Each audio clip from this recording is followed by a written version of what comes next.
আমি তো সব সময় চাই যে তোরা সুখে থাক, শান্তিতে থাক, আনন্দে থাক, কিন্তু কপালে থাকলে তো সেটা হবে রে বাবা। এইভাবে বলো না বলো, মেঘের আড়ালেই তো সূর্য থাকে, তাই না? আমাদের সবার জীবনের উপর দিয়ে এত ঝড়ঝাপটা যখন চলে গেল, দেখুন নিশ্চয়ই ভালো কিছু অপেক্ষা করছে আমাদের জন্য। মেয়েটার বিয়ে নিয়ে কি যে চিন্তায় থাকি সারাক্ষণ।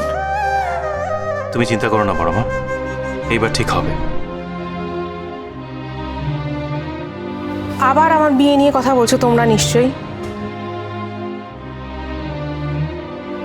এই প্রসঙ্গে যদি আর একবার তোমরা কথা বলো না, আমি না এই বাড়ি ছেড়ে চলে যাবো। যাবেই তো, অবশ্যই যাবে, তবে এবার তুমি তোমার শ্বশুর বাড়িতে যাবে। সেই সৌভাগ্য আমার নেই রে মিনু। হবে হবে, নিশ্চয়ই হবে। তুমি তো কখনো কারোর কোনো ক্ষতি করোনি বর্ষা, ভালো করেছো, মানুষের ভালো ভেবেছো সবার জন্য। তোমার ভালো হবে না এমনটা হয়? তাছাড়া দেখো, ওই মানুষটা তোমাকে খুব ভালো রাখবে। আমিও তো তাই বলতে চাইছি দিদি ভাই, যে বর্ষা দিদিকে ভালো বোঝে, বর্ষা দিদি তার কাছেই থাকবে। ওই তো জয়রাজ দাদা চলে এসেছে। বর্ষা দিদি, জয়রাজ বাবু নিশ্চয় তোমাকে খারাপ রাখবেন না?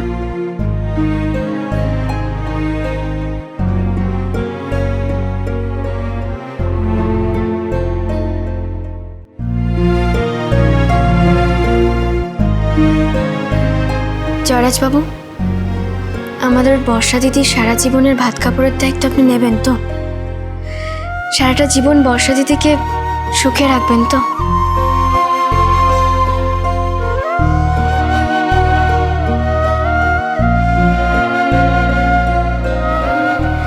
আজ এখানে জেঠুমনি, বড়মা সবাই আছে।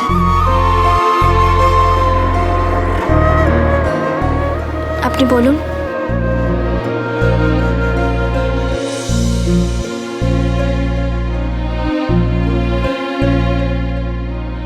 পারবো, ওকে আমি ভালো রাখতে পারবো।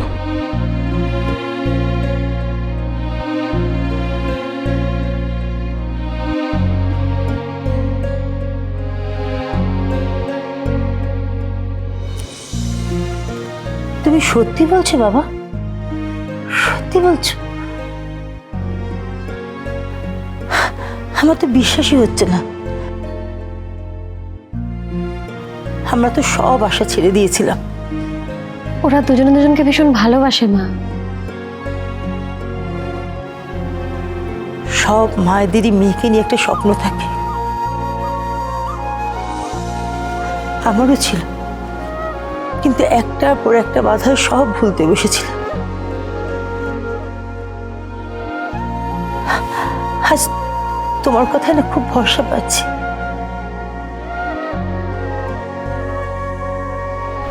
আমি জানি জয়রাজ ঠিক দিদিভাইকে ভালো রাখবে। তুমি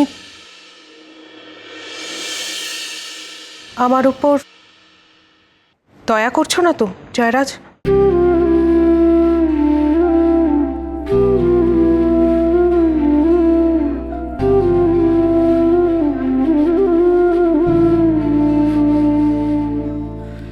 কি বলছো কি তুমি?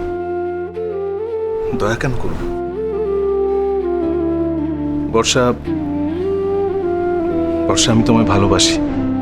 মুহূর্তের ভালো লাগায় সারা জীবনের সিদ্ধান্ত নেওয়াটা কিন্তু ঠিক নয়।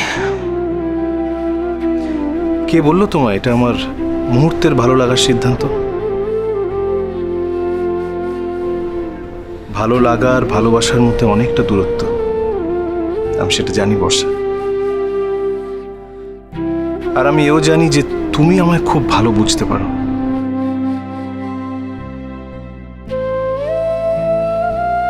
আমরা দুজন একসঙ্গে থাকলে আমরা ভালো থাকবো, আমি জানি। ব্যাস, তাহলে তো হয়ে গেল। মিয়া বিবি রাজি যখন, তখন তো আর এই মেয়ে, তোকে আর পাকামি করতে হবে না। দেখো বাবা, তুমি সবকিছু ভেবে বলছো তো? হ্যাঁ জেঠুমনি। জেঠুমনি না, বাবা বলো।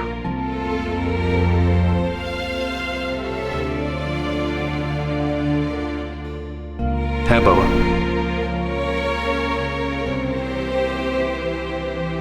ওরা অনেকদিন ধরে দুজন দুজনকে ভালোবাসতো, কিন্তু তোমাদের কেউ সাহস করে বলে উঠতে পারেনি। কেন? আমি কি বকুনি দিতাম নাকি? না, তা নয় বড় মা। ওই যে বলছিলে না আমাদের পরিবারের খারাপ সময় চলছে, তাই কখন কি হয়ে যায়, স্বপ্ন একবার ভেঙে গেলে তো আর জোড়া লাগানো যায় না। তাই যাক, এসব কথা ছাড়ো। এই যে বর্ষা দিদি, আরে বাবা এবার তো কিছু বলো।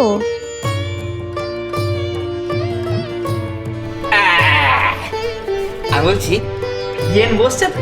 আর নগদ নগদ, হ্যাঁ আমি বলছি ওই খাওয়া দাওয়ার মেনুটা কি হবে আমাকে বলো, আমার অনেক দায়িত্ব। তোমার তো ওই একই চিন্তা, তাই না? ওটা চিন্তা হবে না। আমি না ছোটবেলা থেকে খেতে খুব ভালোবাসি। খাবারের কথা শুনে আমার যেন কিরকম একটা হয়। 1 গ্রাম লোকের খাবার আমি একা খেয়ে নিতে পারি। হ্যাঁ, আমার বীর পুরুষ তো। চুপ। এই যে বর্ষা দিদি, তুমি কিন্তু এখনো পর্যন্ত কিছু বললে না। আমি কি বলবো? জয়রাজ বাবুকে তোমার পছন্দ তো? জানি না, যা তো।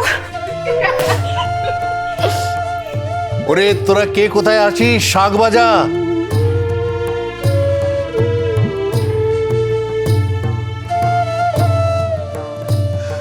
আজ আমার বুকের উপর থেকে একটা পাথর সরে গেল রে। তোরা সুখী থাকিস।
এদিকে এসো। কি হয়েছে মিনু? আরে বাবা শোনো না যেটা বলছি। দেখেছো তো বড় মা কিভাবে দাদা ভাইয়ের জন্য কষ্ট পাচ্ছে। শুধু বড় মা কেন, বাড়ির প্রত্যেকটা মানুষ দাদা ভাইয়ের জন্য কষ্ট পাচ্ছে। আচ্ছা, আমি তোমাকে যা যা বলেছিলাম তোমার মনে আছে তো? তুমি চিন্তা করো না, আমার সব মনে আছে। বাজলো